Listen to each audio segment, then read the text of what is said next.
The rules were simple. 15 questions, 3 lifelines, £1 million on the line. Let's play Who Wants to Be a Millionaire? For years, hundreds of contestants have made it here. Some with flawless knowledge, others relying purely on luck. But all of them had one thing in common. They played alone. Or at least that's what the audience believed. That night, Charles Ingram walked onto the set like any other contestant. No one suspected anything. In the early questions, he seemed indecisive, nervous. He said he wasn't sure. He used lifelines earlier than expected. But something changed as the prize increased. Doubt turned into certainty. Pauses grew longer. And the strangest thing wasn't how he said it. It was what he said. Astonishingly, Charles didn't miss a single question. What are the chances of this happening purely by luck? Just 0.003%. Practically impossible. Charles Ingram's story isn't just the story of a contestant. It's the story of a carefully executed plan, a deception built in seconds, a fraud that depended on one tiny detail. Something so simple, so ordinary that no one noticed it at first.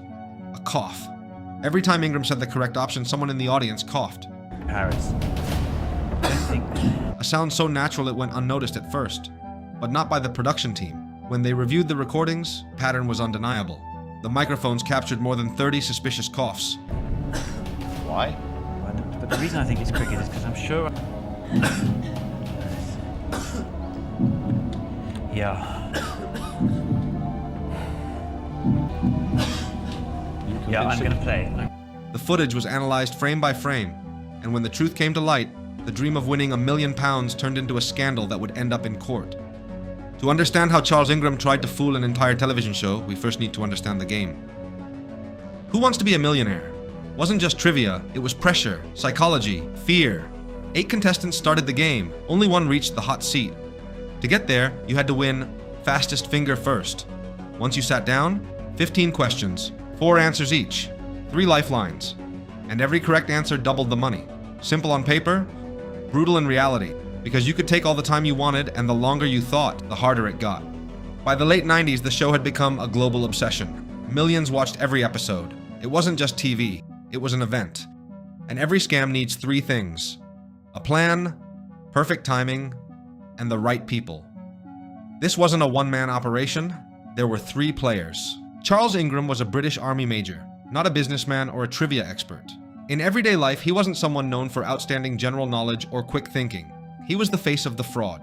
The one who had to act in front of the cameras, pretend to hesitate, read every option out loud, and finally select the right answer at exactly the right moment. If Charles Ingram was the face of the scam, his wife Diana Ingram was the brain. Months earlier, her brother Adrian Polo had appeared on the show 4 times. He reached the hot seat once and won £32,000. But what's even more incredible is that she also managed to get onto the show. Keep in mind, getting a spot on this program is incredibly difficult. Thousands, if not millions, of people tried. The selection process is brutal, yet this family managed to get in again and again. They knew the system, the rhythm of the questions, the presenters' patterns, and how the game worked. Adrian even had a mock version of the fastest finger first setup in his home. The third player in this story wasn't under the spotlight. He was in the audience, hidden, invisible, but his role was the most important of all. Tekun Watok was a business studies professor at Welga College, a man who, like the Ingrams, had a strong interest in quiz shows. The plan was simple. If Charles Ingram hesitated on a question, Tuan would wait, listen, and when Ingram mentioned the correct answer, he would cough. They didn't need to talk. They didn't need secret codes, just a simple cough at the exact right moment. He was supposed to be a contestant the next day, so he would already be in the studio. September 12th, 2001. The studio lights shine on the set of Who Wants to Be a Millionaire. In the center, British host Krista Rand, wearing a perfect smile, welcomes the contestants. 8 people, nervous and excited, but only one will sit in the hot seat. Put these words in the correct order to form the title of a novel by Agatha Christie. Contestants type quickly. Silence. The correct answer is Death on the Nile, and the fastest is Charles Ingram. The cameras are ready, and in the center of the stage, sitting in the most famous chair on British television, is Charles Ingram. During the first questions, he seems uncertain. He changes his mind constantly, guesses some answers, hesitates on others. Nobody in the audience suspects anything yet. After all, many contestants play like this. After just 7 out of 15 questions, he already has only 1 lifeline left. But then something changes. When he reaches question 7, Charles Ingram thinks, looks unsure, then reads the answers out loud, and that's when it happens. I think it's Berlin.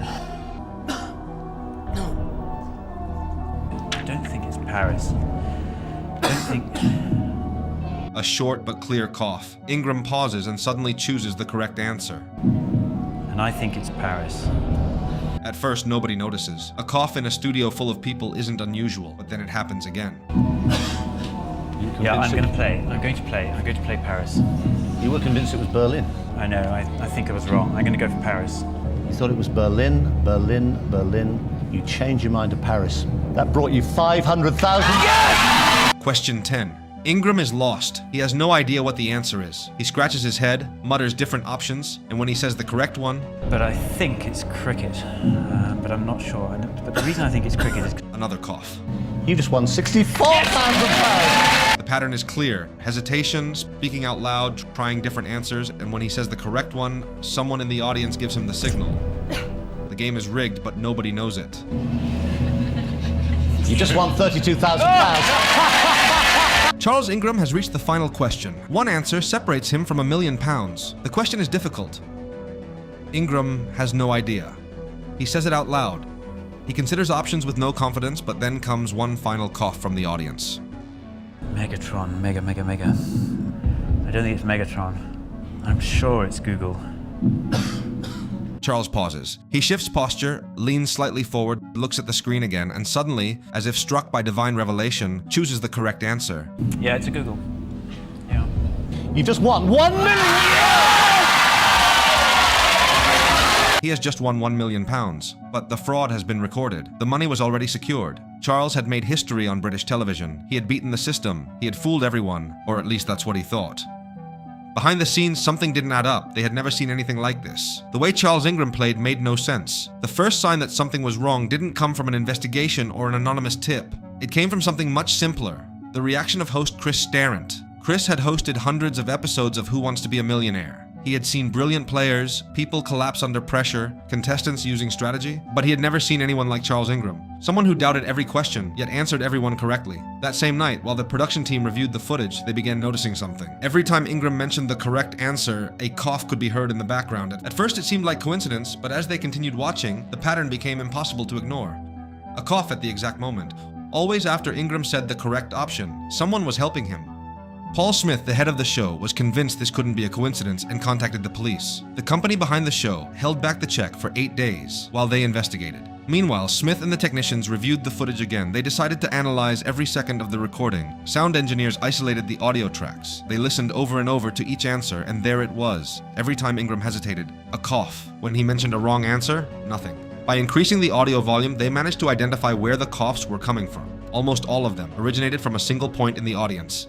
Tekin Watok's seat. The case was closed, but now came the hardest part, confronting them. On September 19th, 2001, when the news became public, the press exploded. His face appeared across British media. Charles and his wife denied everything. They said there had been no fraud, that the coughs were merely coincidence. We didn't cheat on that show. There was no plan to cheat on that show. But the evidence was overwhelming, and when experts analyzed the recording, it became clear this was no accident. They had made the most basic mistake in any fraud, leaving evidence behind. No confession was needed. No witnesses were required. The prosecution simply let the recording speak for itself. The fraud was exposed. Now only one question remained. What would their punishment be? March 3rd, 2003. The most high-profile fraud case in British television history was about to begin. The defendants, Charles Ingram, his wife Diana, and Tekin Watok. The accusation was direct and devastating. Charles Ingram did not win the £1 million on his own merit. His victory was a carefully planned fraud. Lead prosecutor Nicholas Hillard stood before the jury and said firmly, "Everything you need to know is in this video." The lights dimmed, the screen turned on, and the episode played. It was a pattern. It was obvious. It was fraud. After 4 weeks of trial on April 7th, 2003, the jury returned to the courtroom. The defendants stood. Charles and Diana Ingram held hands. Tekin Watok stared at the table. The judge spoke the words that sealed their fate, guilty of fraud. Charles Ingram and his wife were sentenced to 18 months suspended prison sentences. Tekin Watok received 12 months. In other words, they would not go to jail unless they committed another offense during the suspension period. When Charles Ingram left the courthouse, cameras surrounded him. He covered his face. Diana held his arm. They didn't say a single word. His dream of becoming a millionaire was over. His life would never be the same again. The verdict was clear. Guilty. But the real sentence was just beginning. Charles Ingram wouldn't go to prison, but his life, as he knew it, was over. The British press tore him apart. For weeks, he was on every front page, the target of endless mockery. Interviews never stopped. Neither did the memes. In a matter of days, his name stopped being just that of a former military officer and TV contestant. It became a national joke. The British Army dismissed him. He lost his rank, his career, his stability. Without a job or salary, debts began to pile up. The court also imposed a £115,000 fine. Little by little, the Ingrams lost everything. They sold their house and moved to a more modest area. Diana, his wife, was also marked by the scandal. The weight of shame followed her for years. Their daughters grew up with a surname people couldn't forget, tied to a story they could never escape. And the third man in the scheme, Tekken Witok, also paid the price. He lost his job as a professor. His academic career collapsed within days. No one wanted to hire a man whose reputation was tied to a televised fraud. For years, Charles accepted reality TV offers. He appeared on game shows, even on one where he had to live with another family. Today, Charles Ingram lives away from the cameras. He never admitted to cheating. He never changed his version of events. To him, it was all a setup, an unfair trial, a disproportionate sentence. The story of Charles Ingram is not just the story of a fraud, but of a man who risked everything for glory and lost.